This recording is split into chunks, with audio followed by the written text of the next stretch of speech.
Hey y'all, Zombie Cat here.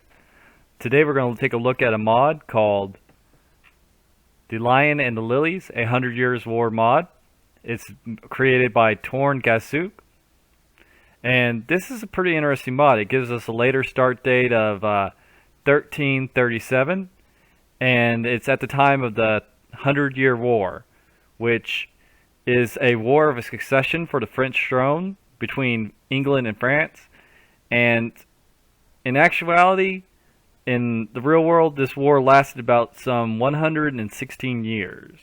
So it's a very accurate name for the 100 Years War. So let's go ahead and open this mod up and take a look.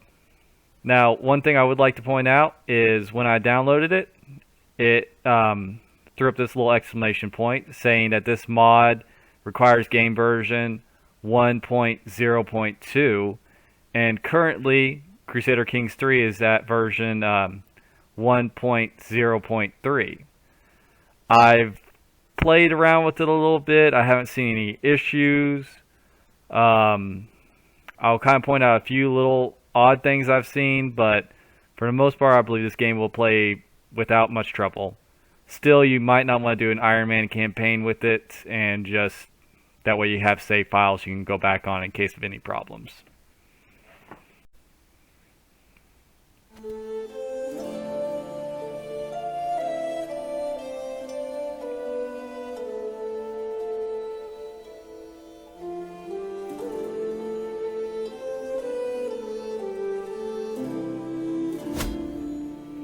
Alright, so we'll go to new game, and as you can see, all the date is 1337, and just like typical Crusader Kings, it focuses on events going on currently different parts of the world. So Lions and the Lily focuses on King Edward and the war for the throne of France, and we have over here two eagles, which is related to the Holy Roman Empire and the glory of Greece. So this is some interesting start dates. Now, one thing I'd kind of like to ask that you check before you start the game, and I think by default the mod does it itself, is game rules. Because of the later start date, you want to make sure end date is off, so there is no end date. Otherwise, your game's going to be ending at 1453.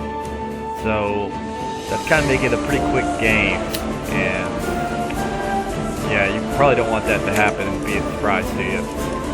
So we're going to go ahead and select Edward here, and as you probably noticed, David II and Philip III, both of their dynasties are blank, and when I first noticed this, I thought this might be an issue, but when I started up the game, it filled it in. Both of them had a dynasty. There really didn't seem to be any issues.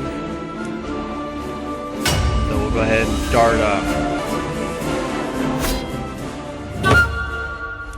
Alright. So something interesting that I'd like to point out is currently before we start the game or at pause, you only have about 4,000, 5,000 troops for England. France is about the same, Holy Roman Empire is about the same, but as soon as we hit play, that's going to skyrocket. So, England, you can look anywhere from 11,000 to about 14,000, just kind of varying. And same thing with France and the Holy Roman Empire. Also, that's interesting with this mod is we have the Golden Horde, as well as the White Horde and Mongolia. So if you want to fill your Genghis Khan fantasies here, you can go ahead and start conquering the world. But this is a pretty interesting mod. A lot of the other king tiers that we have here, such as Sweden, they're going to be the typical power base that you see in Crusader Kings 3, about 5,000 to 7,000, just depending on the traits and characteristics. England, France, Holy Roman Empire, they're really the only ones that are getting the major boost. Hungary's actually got a pretty decent size power base here. But yeah, this mod would be a lot of fun, especially if you've been playing the game and feel like you've kind of done a lot of the scenarios and looking for something different. This would probably fill the void. I mean, if you're playing as England, you pretty much have most of what's needed to create the Empire of Great Britain. I mean, we're just pretty much finished take over Scotland, or finish taking up our Ireland, and you got it. So yeah, this is a great mod. I'm really looking forward to playing it myself. I think this is an interesting time period of European history, and it'd be a lot of fun to play. So thank you very much for making this mod, and till next time.